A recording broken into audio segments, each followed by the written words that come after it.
Hi, Benedict. It's good to speak to you this morning for you and this afternoon for me. Absolutely right. I felt that this was a good time to be learning something new and to be doing something that feels comfortable to do remotely. That is breathwork. And I just wanted to start. So I've been going through your breathwork foundation course, and you're going to be running a workshop for us as well. And we'll give lots of details for those. I think the workshop is on the 20th of April, 1 till 4. And the workshop is, the foundation course is something that we can kind of do on a weekly basis all by ourselves. But I'd love to kind of go back and find out where, first of all, because we're Finchley Yoga and Yoga Teachers Forum, where your yoga journey began, and maybe how that segued into becoming a lover of all things breathwork. Sure. So where did my yoga journey begin? I would say in my early teens, which is, we're talking back in the 80s now. And I don't think you're old enough to remember that, Julia. No, definitely not. Absolutely am. But that's the kind of time that yoga first came into my awareness. And it was that, I was young anyway, but that kind of awareness of that kind of Eastern mysticism, it was very exotic. It was very cool.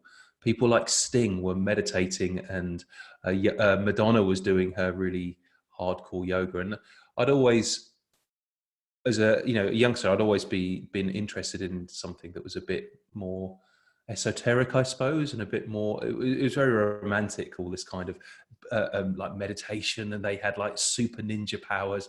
So from a young age, I was always kind of just a little bit aware of it and a little bit intrigued by it.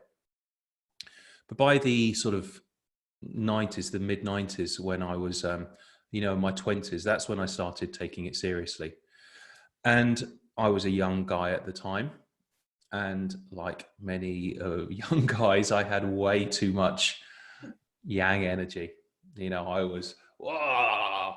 And yoga for me wasn't that kind of chilled, quiet, meditative experience. It was full on Ashtanga primary series. And at the time there was Hatha yoga and there was Ashtanga yoga.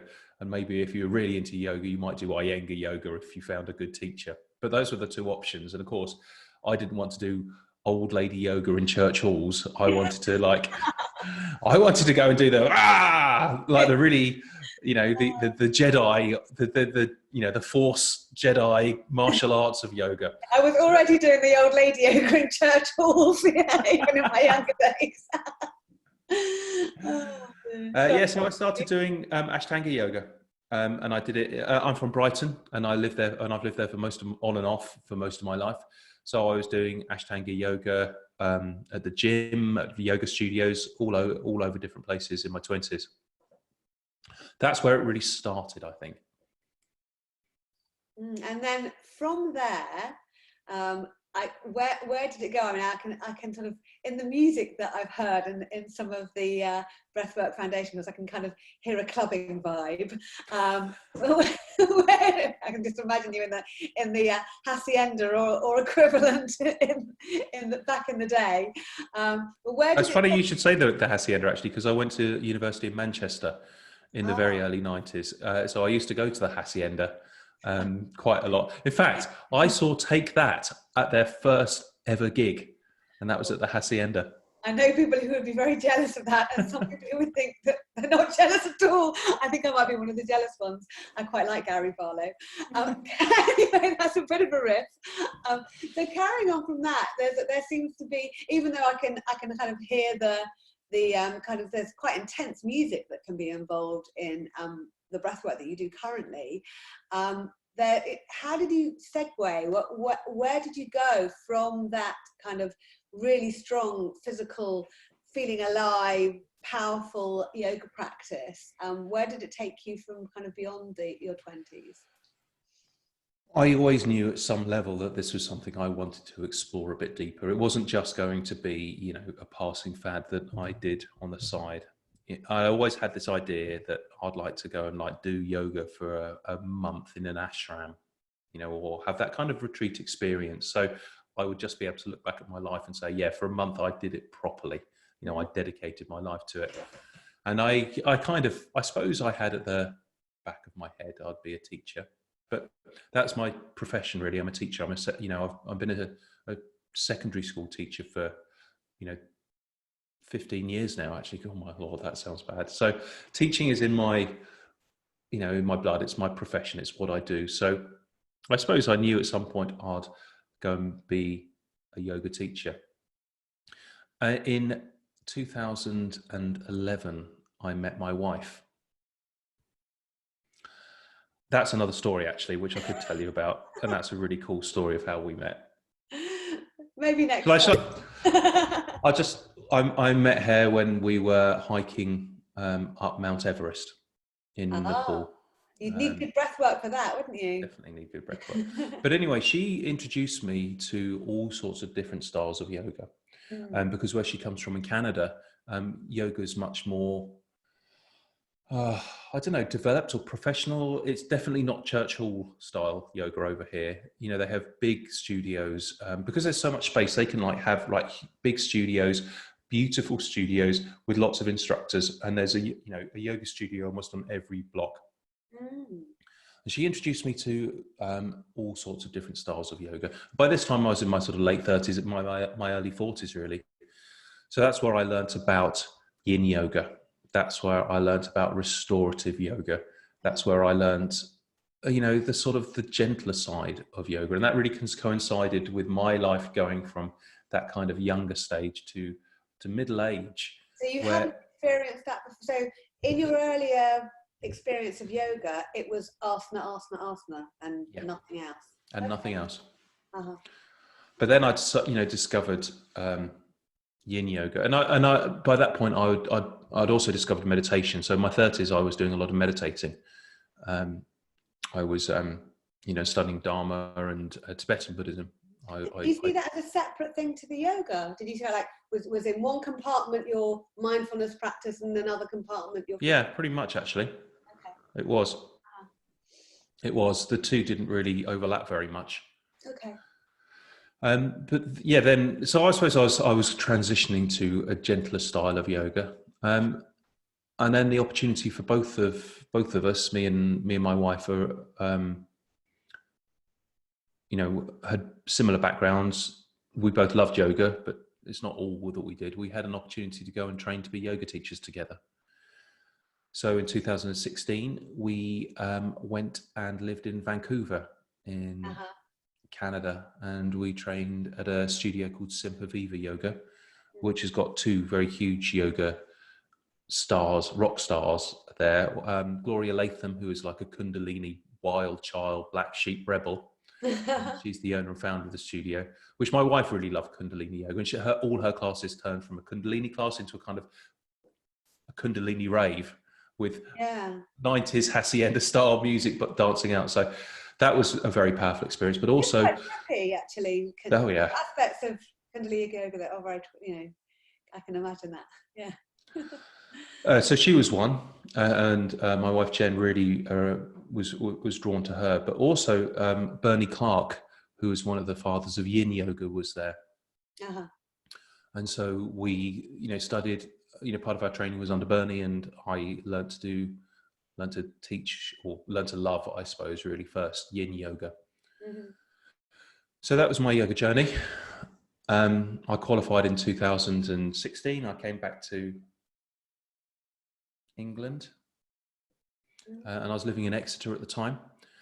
And anyway, so that's the next stage of my yoga journey. I, had this, and we did it over 3 months. In the end, we lived in Vancouver, and we pretty much dedicated our life to. Although the training was split over weekends and evenings, that's all we did. That's all we were there for. So I had my 3 months retreat, and it wasn't in a ashram in Rishikesh, which is where I thought I would originally do it. Living on a diet of kitchery and neti pots.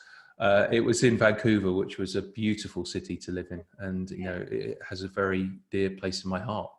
Oh yes, So it's just interesting because people's yoga journeys are very, very different. So I kind of found yoga in my kind of very early 20s and was training as a yoga teacher by 27 and Wow. teaching not long after that. So kind of my whole journey's been, and it sounds like you know, I think I had 3 or 4 years practice before I started teaching, and was kind of, yin yoga wasn't even a thing when I started. No, it wasn't. But Didn't when I exist. started, I started teaching probably when you started practicing seriously, and my teaching was always breath work, physical practice, and meditation. So I found it fascinating to see movements like yin yoga emerging when it was always part of what I'd learned, or mindfulness emerging where that was one of the key pillars of yoga. So it's interesting to see how another person's journey has kind of started from the physical, moved into the meditation, moved into the breath work, and then with all that established personal practice over probably 20 years or 20 years. about, then when you come to teaching, so maybe you've come to teaching very recently, but then also you're established as a teacher. And that does make a difference. It really does make a difference for an established teacher to become a yoga teacher or a breathwork teacher.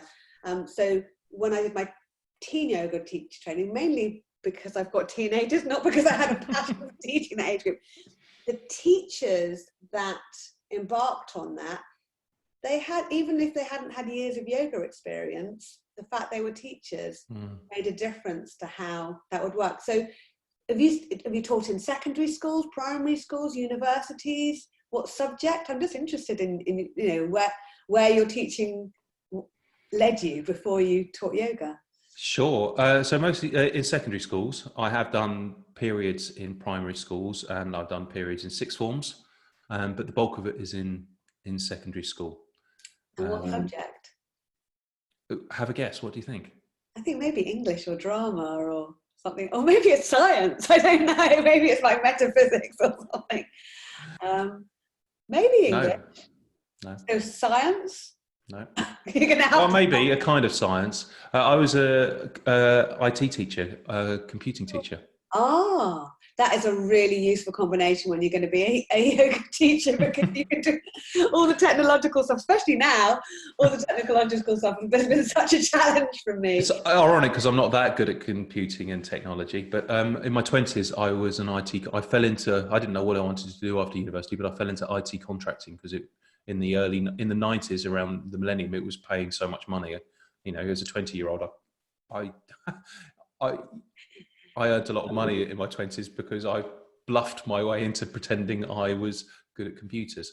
And then that gave me the ability to teach in schools.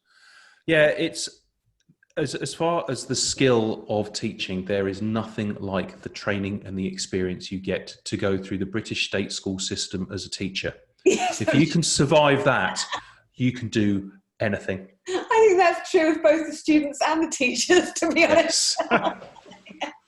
Absolutely. I've got children going through the state system as we speak. They would have been very lucky to have you as a teacher, I think. So anyway, we segued a bit, but I think it's good to know kind of where you came from, and then so you came kind of to practice meditation, and your yoga training was kind of a balance between the wild and the sedate, with the yin and the kundalini.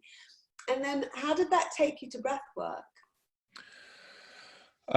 Well, I discovered breathwork in 2014 whilst traveling around Asia. So that's before you did the yoga teacher training? Before I did the yoga teacher training. And it's, by that time I'd been doing yoga for, 15, 20 years, and I'd been sat on a meditation cushion doing full-on Tibetan Lamrim meditation, Which is for about 6 or 7 years. I'll be honest with you, I felt I was pretty far along the path. I felt I knew what was going on. I was, I'd got my stripes. And then I met a guy in Bali, just socially actually. And it was a long story. He turned out to be He owned a property near to where I lived in Brighton, and we got chatting on business. And I was in Bali, and I'd seen a picture of him online, and basically I'd heard that he ran a cult. Wow. And he looked like a cult leader. He had long white hair, you know, the linen clothes. There's always kind of a lot of beautiful women drifting around him. Ouch. And we went to Bali, and I said to Jen, look, I've got a chance to meet a cult leader.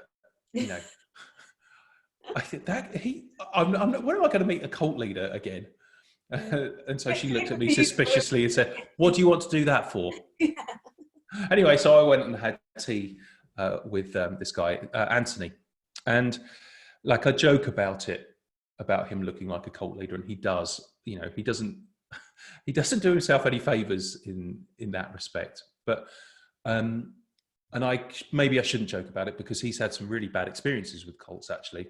And I interviewed him last week, and about his experience with the Moonies in 1970s America, when his wife and his children were kidnapped by the Moonies. Wow. And went through the induction process. So it's a really powerful subject for him. And of course, he turned out to be nothing like a cult leader, and what he does is nothing like a cult. He was the most genuine, kind and honest guy that, you know, there's not many people that I look at and I think, yeah, I'd like to be like you. You know, you have that decency and kindness and intelligence and wisdom. You know, when you meet someone who is genuinely like that, you can feel it. Mm. And I felt it with him. But he was also a very down-to-earth guy, and he told me about his life. We had tea, and he says, look, I'm running a workshop on Saturday. It's at the Ark in Ubud, which is a really famous venue. He was a co-founder of the Ark. He was one of the early investors. He said, look, you know, come along as a friend, as a guest. Oh. And I often remind him of that now, because it's like, first one's free, and then after that, you're hooked. So I went along to this breathwork workshop at the Ark, not thinking, yeah, I've got it all sorted. I'm a meditator. I do Lamrim. I do, deep emptiness meditations, death. I've been doing yoga for 15, 20 years. I could do the primary and the secondary series. Yeah, no problem, breath.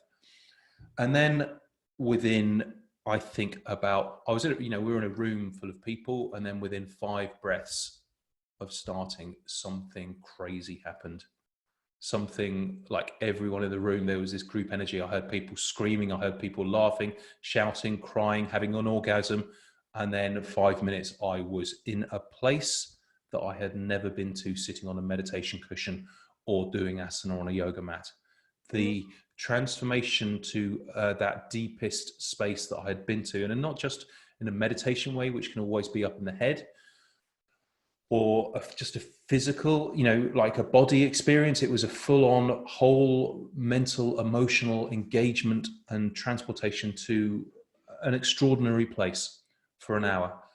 And I kind of knew, even whilst I was doing that breath work, just thinking, this is ridiculous. Like 5 breaths and I am here. I'm going to learn how to do it. Mm. So I knew at that point it would be something I would train in. So when you do it, can I just sort of just segue back? Do you think, and the answer might be no, it might be, I don't know, that's why I'm asking, do you think that all the way that your life had gone, the yoga practice that you'd done, the meditation that you'd done, all the work that you'd done kind of that had taken you to that place, opened you up to making that experience the one that it was? Or do you think it may have happened anyway? Or no, can't you answer that? Absolutely not. Nothing to do with me and my experience, because every single person in the room was in the same place, and there were people there who'd never done anything before, and people who'd been 50 years on the path doing something. And I know that from my experience now as a facilitator. And this is what I love about breathwork. It doesn't matter where you are on your journey. Within a few, it's such a simple and accessible practice that's free. Everyone can experience it at any time.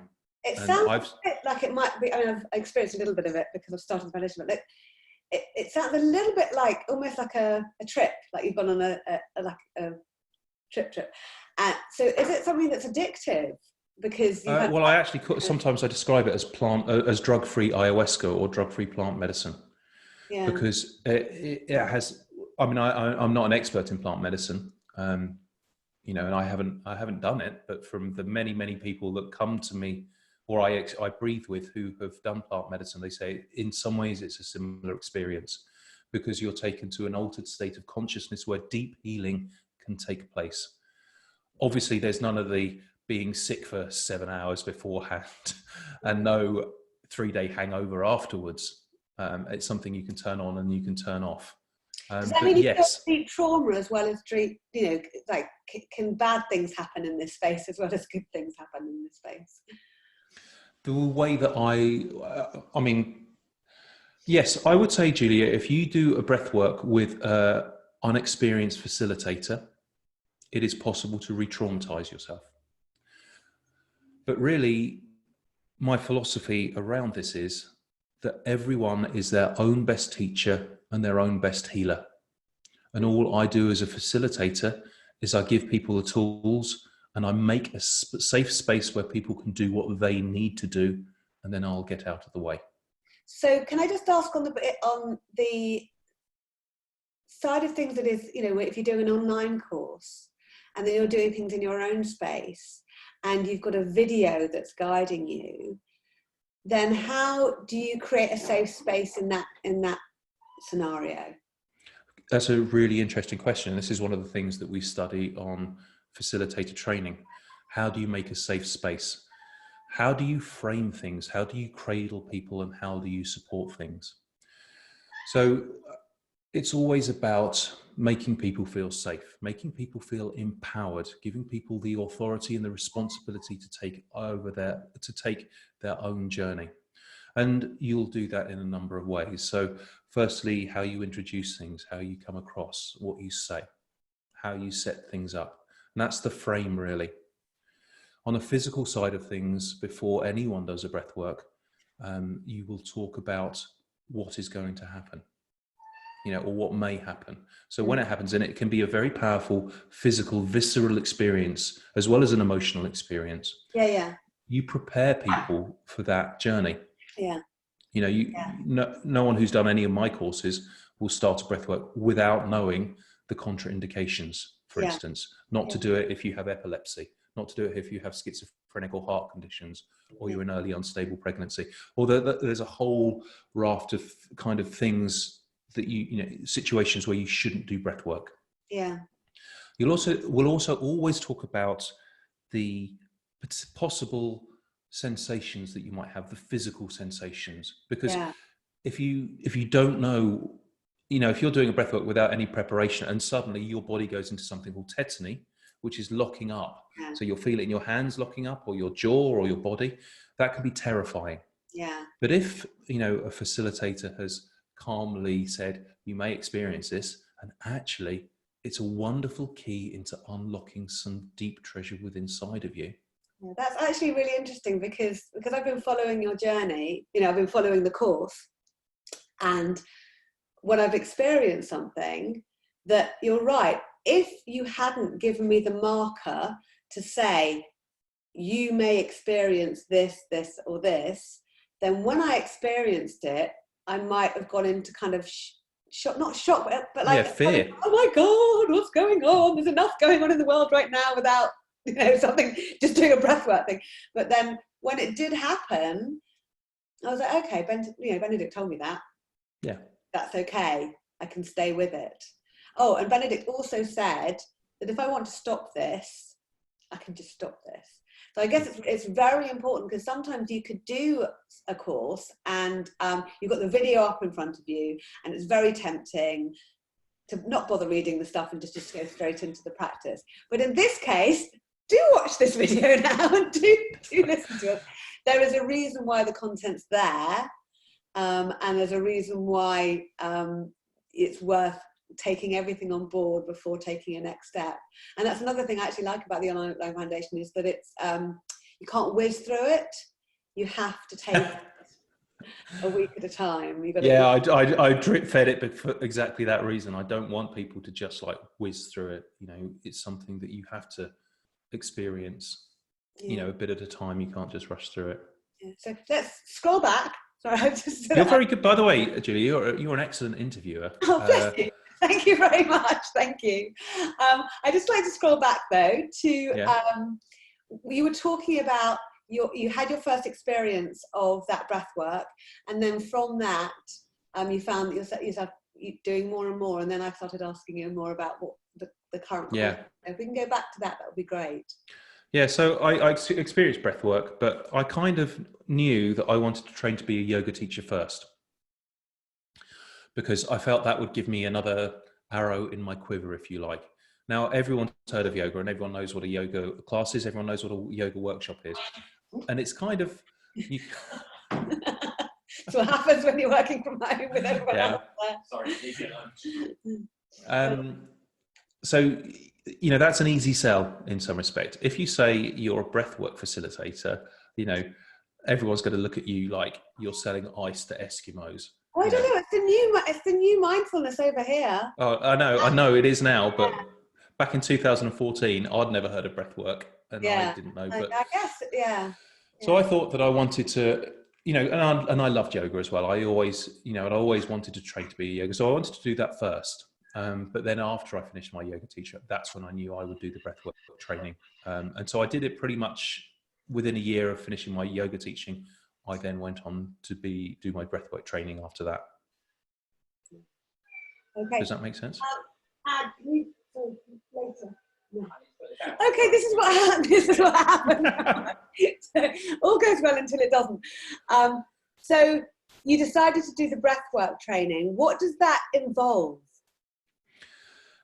So I did my training with Anthony from Alchemy of Breath, who is the person that I talked about earlier. And you don't need to, it's not like yoga where you kind of need to have been practicing for X number of years before you can share it with others. It's kind of, how does that, you know, or do you learn and teach? Different breathwork practitioners or different breathwork trainers will work in different ways. Anthony always has a saying, if you feel called, you probably are. Yeah.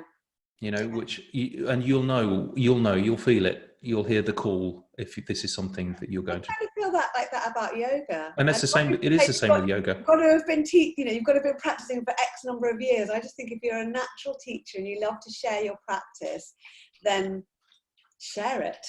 I know a lot of people would disagree with me, and and there are plenty of people who are like, but you have to. I kind of think if you love it, share it.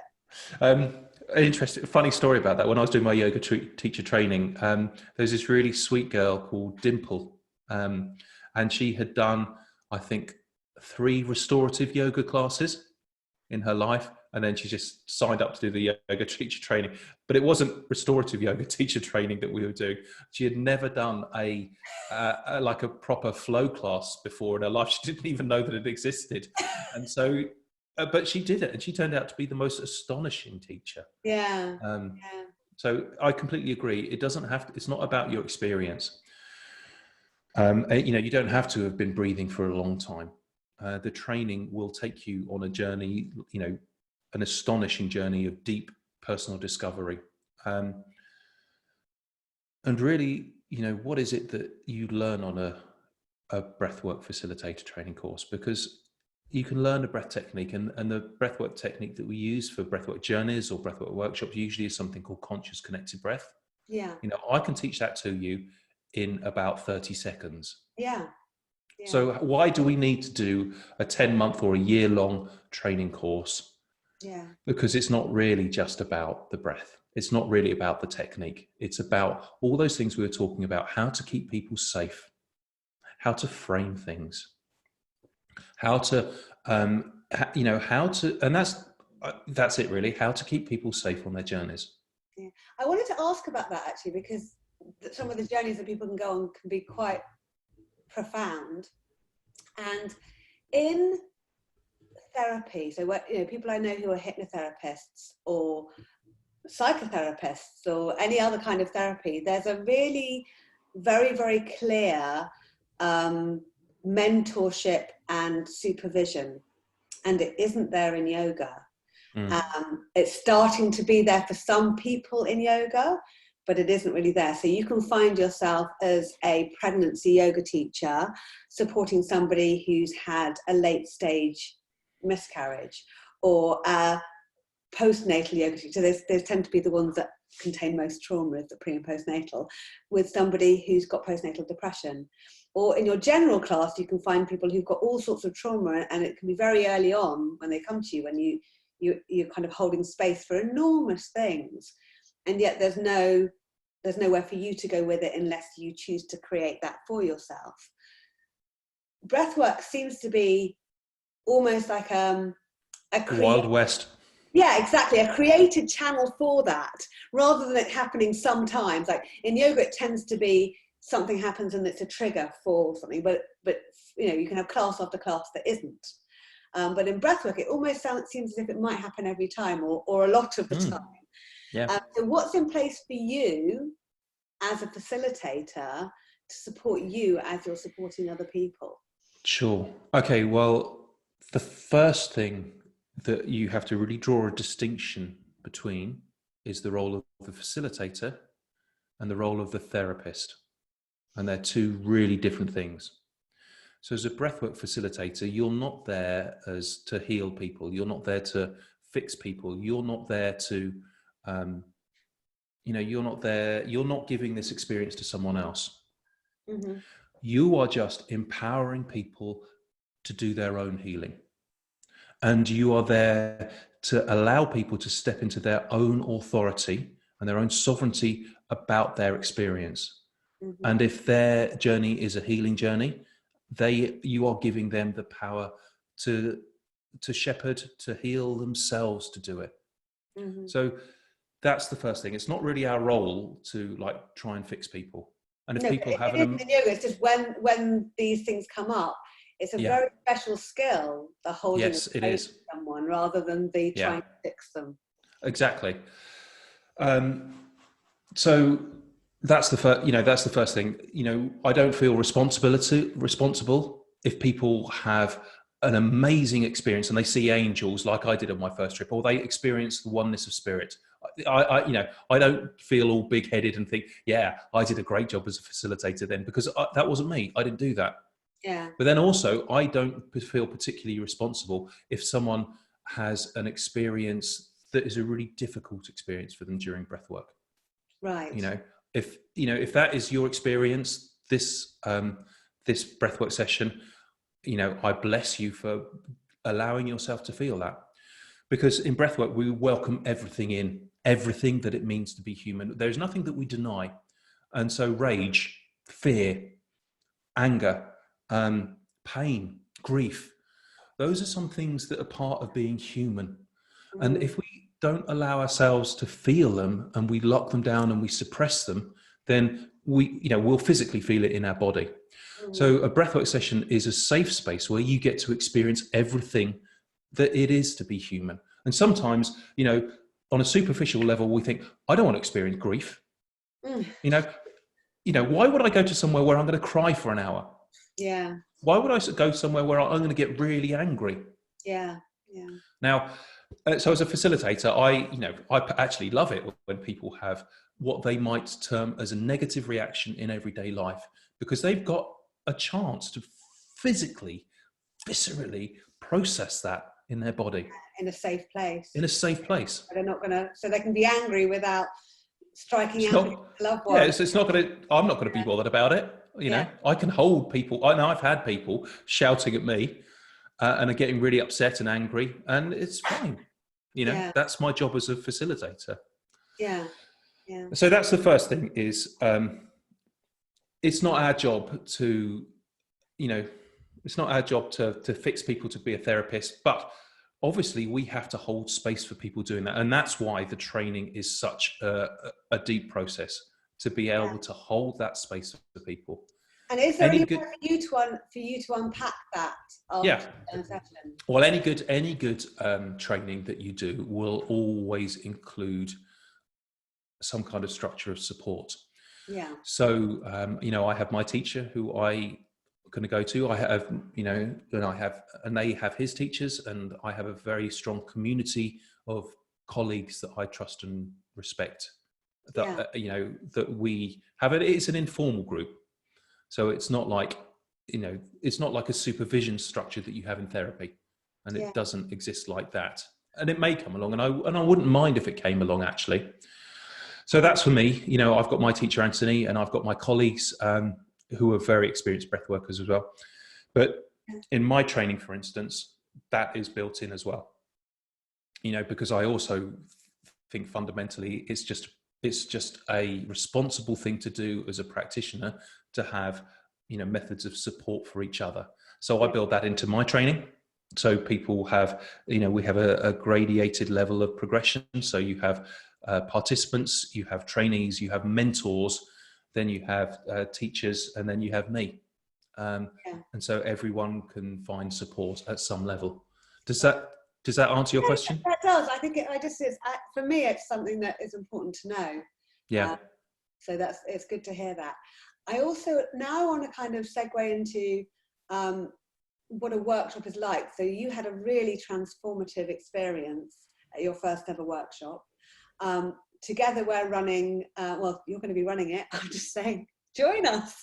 And it's called, I think it's called Inner Elder, Inner Child. Mm-hmm. Do you want to just talk to that for a moment so that people have got an idea of, you know, maybe why you chose that as a topic and why you think it's a good kind of gateway into breath work? A good gateway, a gateway drug. Yeah. So a full breathwork journey, as I call them, or a workshop, usually lasts around 3 hours. And it will always include a 30 to 60-minute conscious connected breathwork. And then the activities around that support that journey. So, you know, we'll start off with some preparatory games. One of my teachers, Jamie Catto, he calls his things games because he doesn't want people to be serious around.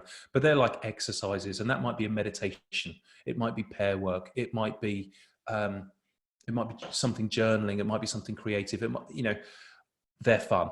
You know, they're enjoyable and they're fun, but they're to prepare you to kind of and support you as you go into your journey. Now, I always have a theme around my breathwork journeys, and this one is Inner Elder and Inner Child. And that is a great gateway into breathwork for me, that theme, because we do two things in that workshop. Actually, yeah, so I'll just talk about the big picture first. So we have our preparatory exercises. Mm-hmm. I will then frame the breathwork. I'll give a 15-minute talk about what breathwork is, you know, which is what we talked about earlier, the contraindications, the guidelines, what is likely to happen to you, why we do breathwork, you know, why is it powerful? How does it work? You know, there's a space for anyone, if anyone's got any questions. We'll do the breath work, and then really crucially, we will have a share afterwards. And in some ways, that time for sharing is maybe the most important part of the journey, because when you get to be witnessed, when you get to speak your truth and be witnessed, and you get to be held, it's incredibly powerful. And it's powerful for you because it will help articulate and integrate your own journey. But when you speak and when you hear other people, that will help other people integrate.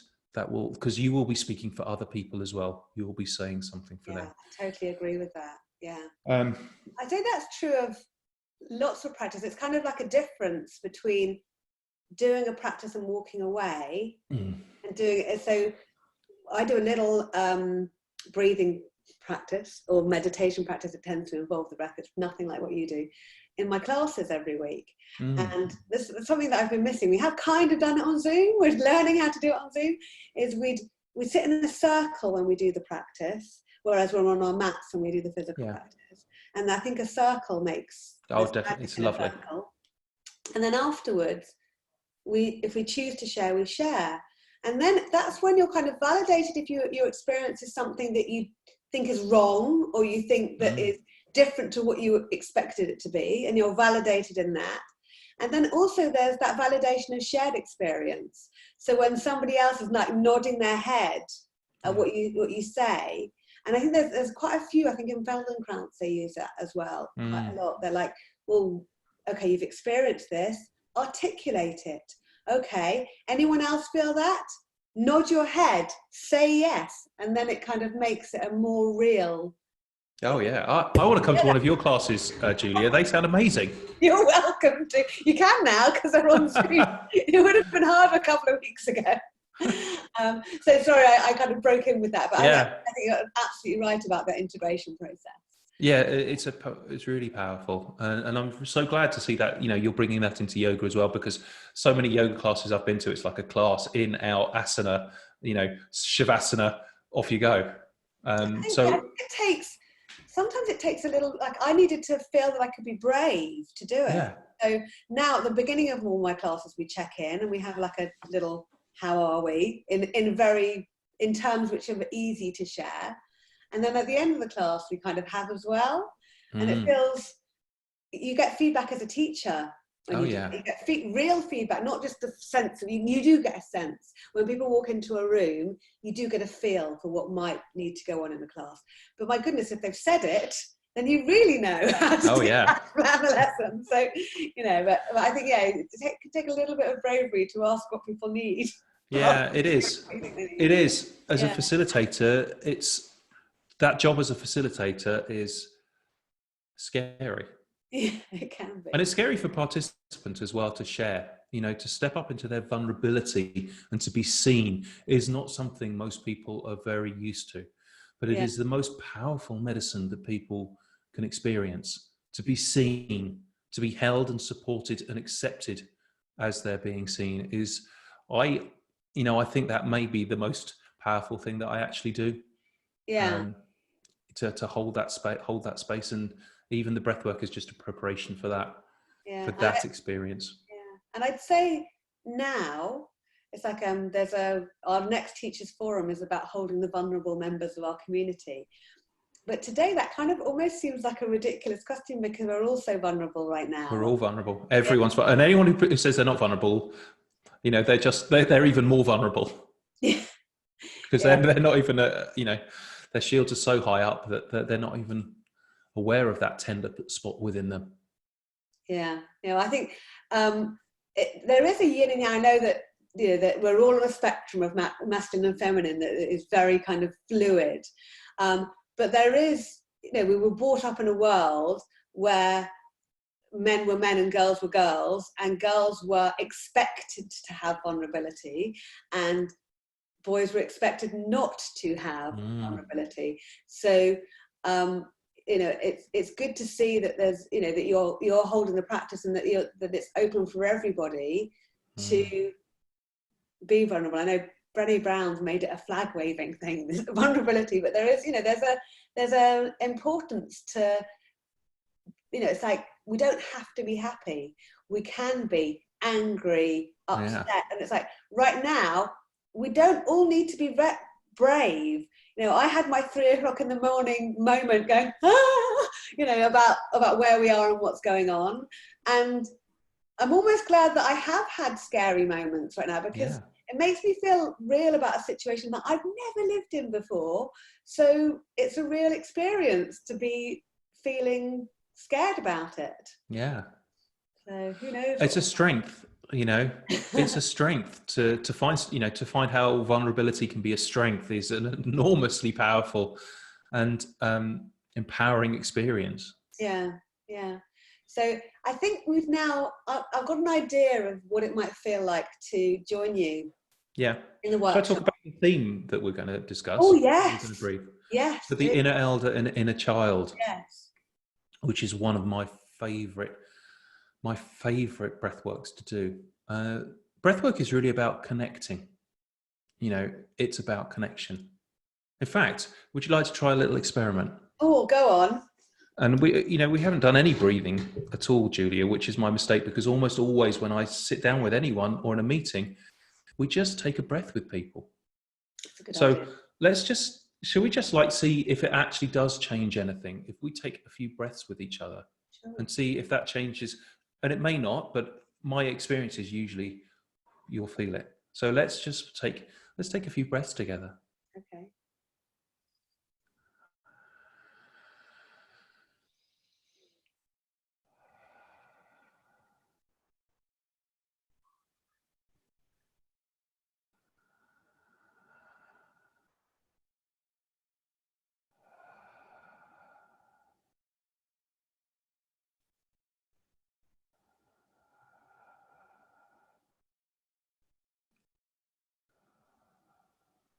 maybe one more.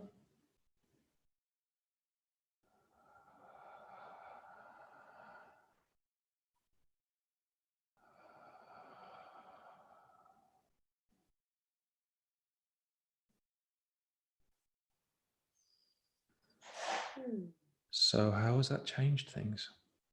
It kind of brings the level down a level. When I was breathing and looking at you then, I saw a younger you. I saw a teenage you, Julia. Oh dear. I wouldn't want to go back. I wouldn't want to go back to the teenage me. I saw that vulnerable side of you. Yeah. Yeah. Mm. Mm. Yeah. Is there anything that you would like to share just from that simple, 3 or 4 breaths that we did together? I could feel my mind going, and I could feel the rate at which my mind has been going. And then I felt like that could start to slow down. Mm-hmm. Yeah. Start to slow down. Yeah. Yeah.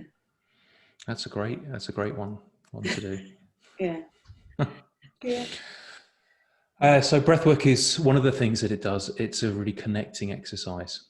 And this workshop is about connecting to 2 aspects of ourselves, our inner elder and our inner child. Now let's talk about the inner elder first, because that's part of us. Many of us have heard of inner child work, but inner elder work, that's not so common. So what's our inner elder? Well, that is our older, wiser, kinder, more beautiful self. That part of us that already knows all the answers, that part of us that loves us without question, that always has our back, that is there for us whatever happens. And it's about connecting to that part of us, that strength and that calmness and that wisdom that we have inside. And that's not something that we do very much.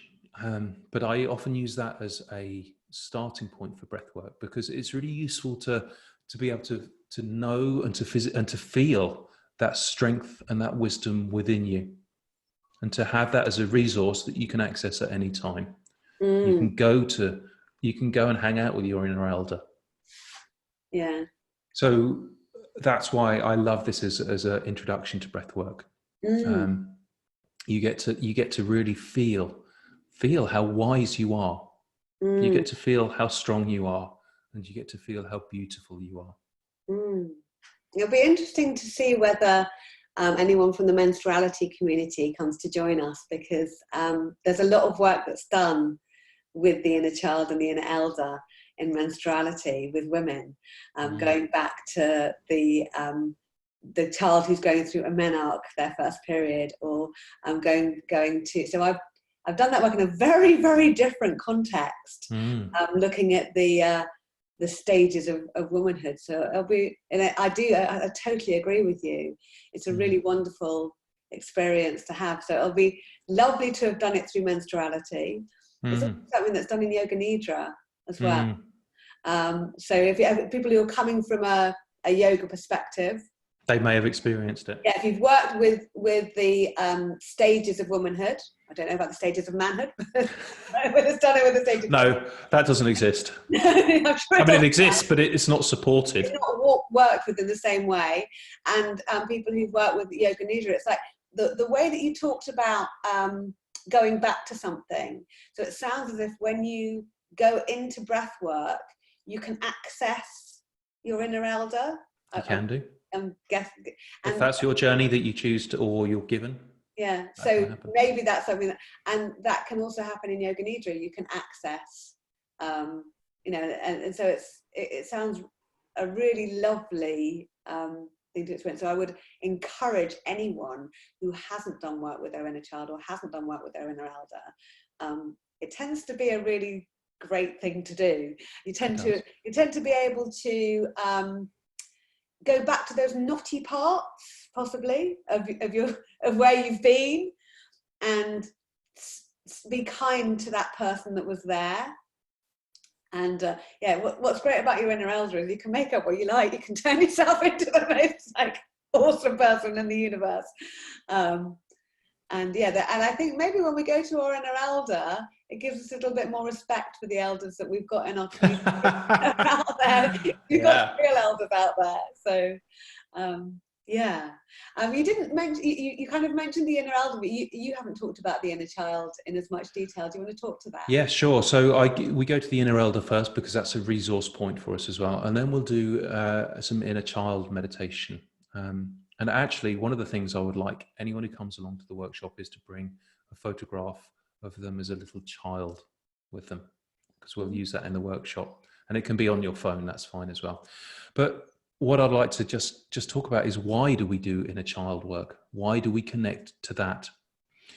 Now, as adults, it's very rare that we are thinking about ourselves. We kind of put ourselves lower down on the importance list. We're worrying about other people, about our parents, our partners, or our children. We're worrying about finances. We're worrying about money. We're worrying about having to do the washing up, or what's going to happen on Game of Thrones, or we get out of ourselves and we forget how important we actually are. Now, as an adult, it's almost impossible not to look at a young child. Even now I'm choking up thinking about it, and know, like viscerally, physically know how precious that little child is, how precious and how important. So when we connect to our inner child, we are really reminding ourselves how precious and how important that we are.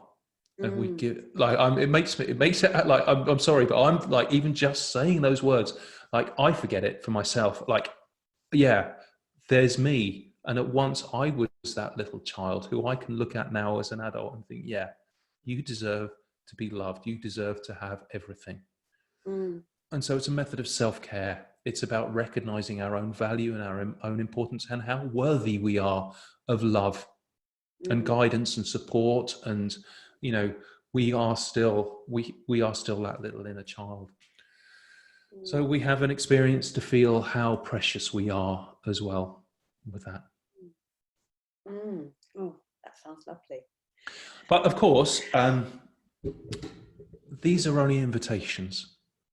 It doesn't mean that will be your experience of breathwork. Breathwork really, and there's a big talk that I give about this, but breathwork gives us each time what we need. Now, our bodies are and my philosophy around this is, our bodies are really wise. They're very, very clever on a cellular level. They know what they need to do to heal and transform. But really, we don't give ourselves the time or the opportunity to do that. We're busy, worrying mostly about things. Our monkey minds are going all the time. Now, when we're doing a breath work, we're investing time and space. But really importantly, we're investing the energy that breathwork brings, because when you're breathing in conscious, connected manner, you are flooding your system with oxygen, flooding yourself with prana, if you like, if you want to take a yogic term, and your body does something with that energy. Now, and that's why every person's journey is different, and it's different every time, because everybody's body will do something different with that energy depending on what it needs at that time. So it may be meeting your inner elder or inner child, but it may be something different. It may be revisiting some emotional trauma and bringing some healing around that. It may be giving yourself a chance to process grief that you've had. It may be some kind of physical healing. So just because that is the theme, that doesn't mean that is the journey that you will experience. It's an invitation. Of course, we can bring some consciousness around, what is happening to us. And that's why I spend time on the preparatory games and exercises beforehand to really open us up and prepare us for the journey. That's a bit of a spiel there. Does that make sense though? Yeah, it does. It does. So I think we've got a really full view of what it might be to attend a workshop with the inner child and inner elder, and to experience conscious connected breath in real time with other people in as best a way as we can in the world that we're in, and just to know that this is something that I know you do on a very regular basis. You're used to working with people. You know, like there are plenty of us who kind of in the last 2 weeks grappled with the world of connecting in this way. Yeah. But this is something that you have been doing previous to this. So you've got a long experience of working with people remotely and of working with breathwork remotely. Yeah, making the transition to online is something that, you know, I started. I mean, my training was mostly online through Zoom, but I started transitioning really 6 months ago, 7 months ago, because it just widens your audience. Now, this is a situation that's been thrust upon everyone. Yeah. And I really feel for yoga teachers especially, actually, but it is also a massive opportunity for your you know, for your audience to just explode in size. If you want it to. If you want it to, Yeah. you know, or if you don't want it to, you know, you get to control this. You get to. I do get where you're coming from, but actually what I've found with the experience of going on Zoom is that it has been beautiful to remain connected to the community that I had in my studio in the first place. And that is what matters more than me than anything else, is that the people that I miss and the people I miss the most that can't be there are the ones with young children, and they just can't be in the studio, but you know, they can't be on Zoom, or they're not choosing to have it in the background because they've got a 5-year-old and a 3-year-old, a baby, and they can't do it, and that's tough. But just seeing the face, I saw a student this morning that I haven't seen for weeks, and it was just lovely to see her. And it will be it's lovely to have new connections, to have new people come along, but actually it's maintaining the connections that we've already got. You know, if I went weeks and weeks without seeing those students, it would be really hard for me, actually. So that's been the most valuable thing for me about going on Zoom, is seeing seeing my students who I love already. So but absolutely, anyone who's got who wants to have kind of global student base, and what we might find is that we do get a wider student base, and that we want to maintain that, and we want to stay with people who can't physically be with us. It's a different experience when you get to, and it's a really strange experience. The first time you do it is really, really strange. When you start to meet people on Zoom and you start to get to know them really well, you know, and you have, you know, a deep emotional connection with people. Like on my facilitated training course, I knew these people really well, but I'd never met them face to face. And that's a very strange experience when you actually meet people who, you know, like on some level, I didn't know many like details about them, like the normal stuff about where they lived or what they did, or, you know, what TV programs they like or what they like to eat. But I knew, you know, really, we'd shared an experience. And then when you meet people face to face, I mean, Julia, the same thing's going to happen to us as well. Like, I feel like you certainly know a lot about me. I can really feel your energy, and I can feel your passion. I can feel your wisdom in how you treat your students, but we've never met. And I feel an emotional kind of connection, but we've never met face to face. But what will that be like when we do? I know. I've got listening partnerships with people that I've never, with one person I've never met. We've been doing listening partnership for about 3 years. We never see each other in person, and my goodness, we actually do know an awful lot about each other because it's a listening partnership. But absolutely, you can form really strong connections with people that you haven't met in person. So I love Canada, so stay there and I'll come and visit you in Canada. Vancouver's I'm not sure you'd love it at the moment. It's still about -15, -20 with a wind chill and snowing. Maybe in the summer. You know, it's like going for 6 months. Winter is, there's two seasons here. There's July and winter. Yes. Oh, well, maybe July. Okay, well, thank you so much for the time you've given us today. I really feel that we understand your trajectory towards breathwork, and we've also got an understanding of the depth of knowledge that you have, an ability that you have to hold space for people when they go through their breathwork journey. And it's lovely that you've chosen to share with the Finchley Yoga and the Yoga Teachers Forum community 2 ways of experiencing breathwork, one through a workshop and another through kind of a much longer journey with the foundation course. So if you want to see details of that, then they'll be on the Finchley Yoga website and on the Finchley Yoga Facebook page. Benedict, would you like to let people know where they can find you outside of My Little World? Sure. So my company's Breathing Space, and my website is makesomebreathingspace.com. And there's all sorts of stuff on there. You know, I've got several courses, some of them free, you know, which you can try out. I've got one about how to run retreats, actually, because I started a retreat business a couple of years ago, and that went massive. So I've just created a course about retreats. I also run a free conscious breathwork every Thursday evening at 8:30 p.m. So if you've seen this interview and you're intrigued and you would like a short taster, it's only an hour long, the workshop. It's at 8:30 p.m. on Thursday evenings. It's our online Breathing Space. But really just, find us on Breathing Space. I'm not doing much at the moment, so I love connecting with people. So if you're, if you like me, you like my energy, or you'd like to know a little bit more, by all means, drop me an email. Come on to our Breathing Space tomorrow night. Yeah, and that's it, really. Great. Thank you so much for your time. Thank you. Like, Julia, you've been an extraordinarily sensitive interviewer, actually. Like, I hope you don't mind me saying what you've done. The ability for you to kind of go from a personal story and then into the technical side of what a breathwork is has been really clever. And I've been mentally taking notes about how you've managed that, because I want to do that as well. Oh, great. Well, I'm glad you enjoyed the experience. Yeah, I loved it. Thank you so much. Thank you. Thank you.